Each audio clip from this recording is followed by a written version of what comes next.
right, welcome to another episode of the No Rules Podcast. I'm Aaron Hilton, as always, joined by my man Malik Smith, and we are bringing you this week a little bit something special, man. We're gonna forego sports for this version right here. We're gonna go straight into one of our favorite topics, something we got into really about a week ago after the Insecure finale. That will live in infamy, and more on that a little bit later. We want to get into our top 5 black shows. So what we mean by black shows is, Speak on it. So we want black casts or black leading characters, or really the main criteria is, are you telling Afrocentric or black stories? And these are current shows, by the way. These are not right. These are don't be mad shows. when you don't see Fresh Prince or Martin. Like, yeah, those because shows obviously those are in our top 5. Yeah, it's not even worth going into that. But yeah, so I guess Malik, we'll start with your top 5, man. What you got? Start at 5. At number 5. Well, let's start with what will never ever be on my list. Yes. Let's start there. Okay. Empire. I was straight up. Well, what you got against Cookie Lions? So, like, what's the issue? Yo, you said that real hard. Let me tell you something. Taraji, babe, I love you. Listen. I love a lot of the characters on the cast. Mm-hmm. Well, I love the actors. I don't know about the characters. The story, everything about Empire is it's just too much. It's just too, like, every time I watch them, I'm just like, this is just too much. But it's just not my kind of show. That's just my personal opinion. How about that? In honorable mention, Chewing Gum. Netflix original. Okay. It's a black British show, so it's kind of crossing over to 2 different areas that's not very normally love the Brits in it. Touched, you know what I'm saying? And then of course Jesus and Mero. I'm a huge fan of Jesus and Mero. Everything they do with black. You know what I'm saying? We're huge 100%. fans. Even though Mero is Dominican, he's still black. He's still black. Nah, he's still black. The 5th show in my top 5, Luke Cage. One of my favorite shows this year, man. You got a black superhero who was bulletproof. And the amount of cool stuff that they were able to do around it, the stories that they were able to tell, things that they were able to touch, I thought it was really interesting. I mean, I even saw some dope Halloween costumes, like bullet hole, hoodies, you know what I'm saying? Everybody was really inspired by it because, obviously in this climate that we live in, you have black people getting shot all the time, so to have a superhero that can't be shot, you can't take him down with your bullets, like, what do you do with this guy? And as an aside, getting black people to waste money on a hoodie just to put holes in it, I mean, that is also, yeah. Cottonmouth, one of my favorite villains, Alfred Woodard, she killed it. Amazing. She killed it. Amazing. You know what I'm saying? A lot of really good, dope people in there, so that's my 5th best show. Well, the 5th one in my top 5, we're going to go with The Carmichaels. It's starring young, now upcoming comedian Gerard Carmichael. Yeah. He's like around our age, but the guy's like really, really accomplished. He's been a writer on numerous different shows. I believe SNL. He's been a writer on SNL for a little bit. Right. It's a great cast. It's a great show. You know, and he's not afraid to discuss things. He talked about Bill Cosby. He talked about that was a very good episode. And it was really funny. Like, I don't think anybody else did an episode on Bill Cosby in terms of like how we should react to it. Right. And that's something that's really difficult to talk about, but it's like, dude, this is one of my heroes. Like, he's a funny dude. How do I get into the fact that I would still want him to be funny, but he did all of this stuff possibly. My number 4, and I mean, some people may think this is a little low, but my number 4, Atlanta. Very, very good show. I'm a huge Donald Glover fan. The guy is super talented, actor, writer, director now, rapper, singer. He's got like rocker. He does it all. He does a lot of different things. The reason why it's 4 on my list is because it took a while to develop. Not that I wasn't like happy about the process. It just took a little bit longer to develop and really kind of get into what I thought it should be getting to. 4 for me is a show, actually, ironically, that I have not seen an episode of, but it's something that I've heard. I'm glad you're being honest about it. Yeah, I mean, I have to be upfront. So, Luther being on there, detective show about an embattled detective. Another British show. I think he's a really aggressive background. But yeah, British show's getting it, man. The Black Brits, we get it. Idris Elba, by the way. Was he Stringer Bell on Stringer Bell on The Wire Witch? Also never one of seen the greatest characters of all time. Also another show I've never seen. Okay, we can get into this later, but I've never seen an episode of The Wire. Wow. I know. Now onto our top 3, Malik. Who you got at number 3? Queen Sugar, Ava DuVernay, amazing director. Obviously, directed out 13th. Yeah, 13th. Selma. I mean, she's done a lot of great work in her career. If you don't know what Queen Sugar is, it's a family drama about 3 siblings who have to take over a farm after their father passed in New Orleans, outside New Orleans, in Louisiana. And it's just a really great show, directed really well. All 13 episodes are directed by women. So, it's really breaking ground from that standpoint in terms of allowing women directors to flourish and be able to show their work, because obviously a lot of people won't give them work. So Ava DuVernay was really impressive from that standpoint. She the show is her own, so she's getting backed by Oprah, so the money's the money's go. You know that paper's coming in. My third, you had it at, I believe, 4. I have it at 3, Luke Cage. I had Luke Cage at 5, you had 5, yeah. So Luke Cage comes in at number 3 for me. Touching on different points than the ones that you already touched. First of all, let me just say the women of that show. Off top, like, what's the name? Rosario Dawson. Missick, Rosario Dawson. Oh my good, listen. I mean, you like Steph Curry, like pull up from what I'm saying? So we talking teams? I mean, you want to talk about some top 5s, man. And beyond, they're also like very talented artists as well. Like, I don't want to feel like I'm just objectifying. We're not objectifying them, but listen, there's nothing. Let's just say there's nothing wrong with looking good and being. There's nothing wrong with that. You know what I mean? Like these are beautiful Black women who are also immensely talented. Absolutely. This is not some love and hip hop. If y'all were trash, then we would let y'all know that y'all can't act. Trust me.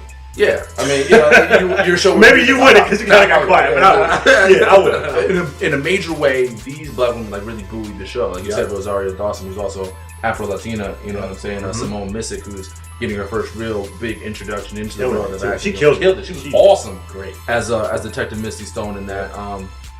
So it's just a really great show, really awesome depiction of a superhero that I knew coming in like nothing about. It was a strong cast. Cheo Hodari Coker did a great job with the music. The music of that show, and I think we mentioned it in our Luke Cage podcast. If you want to go back and check that out, by the way, we talked about the music of that show and the tone and the way you felt like you were in New York. Malik, who do you got at number 2? This is we spoke on it recently. You know what I'm saying? Insecure. Right. Issa Rae.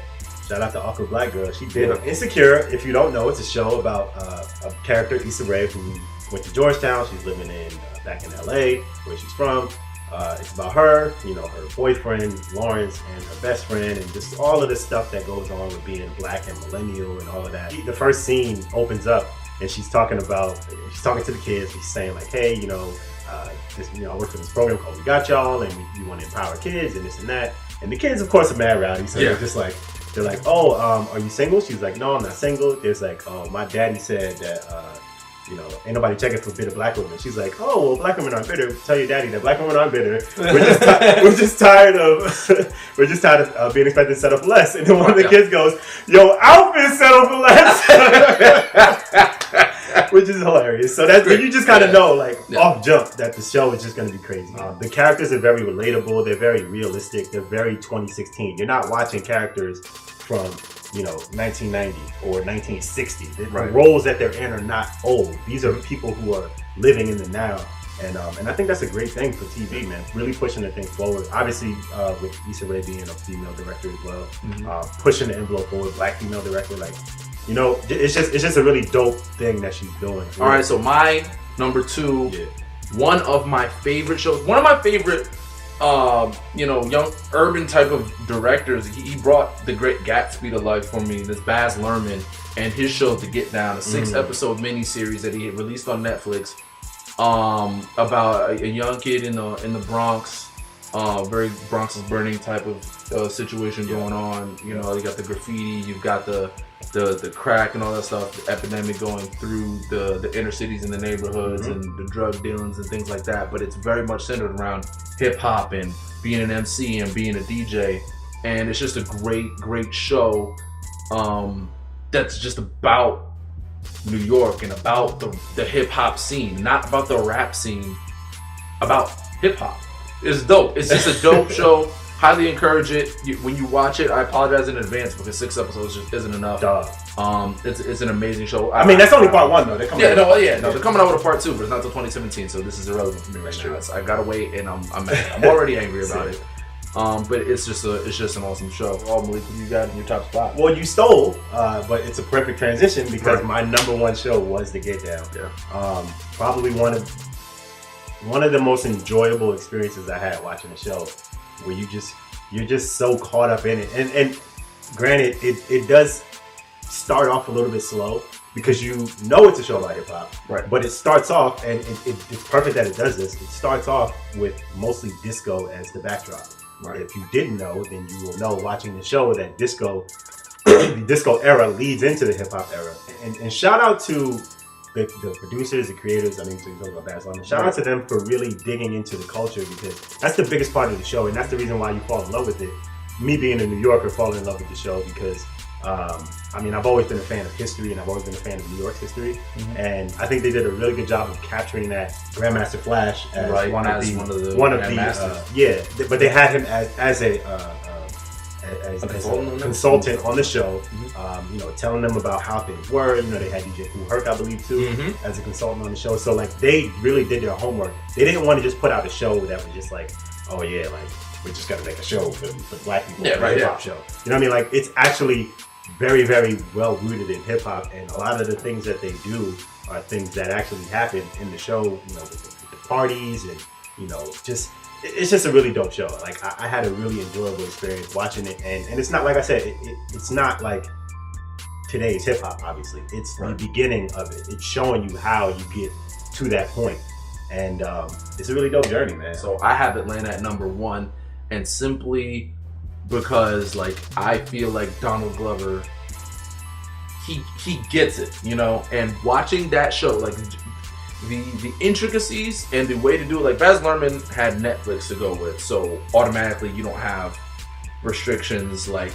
nudity. Not that he had nudity in the show, which I don't think he did. It's just one of those things, right? But it's one of those things where, like, there are no real restrictions in the world of Netflix. Donald Glover is doing this on network television on FX, and he's telling the story that he wants to tell. Before this came out, I don't think anybody really expected him to be able to accomplish something that was this great and this profound. I think where I fell in love with the show, where I knew that this was my favorite show out, and my favorite black show at least, was the Justin Bieber episode. Spoiler alert. He has an episode about Justin Bieber. Uses the whole name. Here I am. You know, they have a whole, and the way they introduced it was great, because the whole entourage is coming in. You see a bunch of people, and everybody's, you know, acting, you know, young, whatever. And it's just, I'm looking around for, like, where do they actually have Bieber? You thought it was the other kid, do they have like a white kid in there? And all of a sudden, Bieber is this black kid who was a total dick.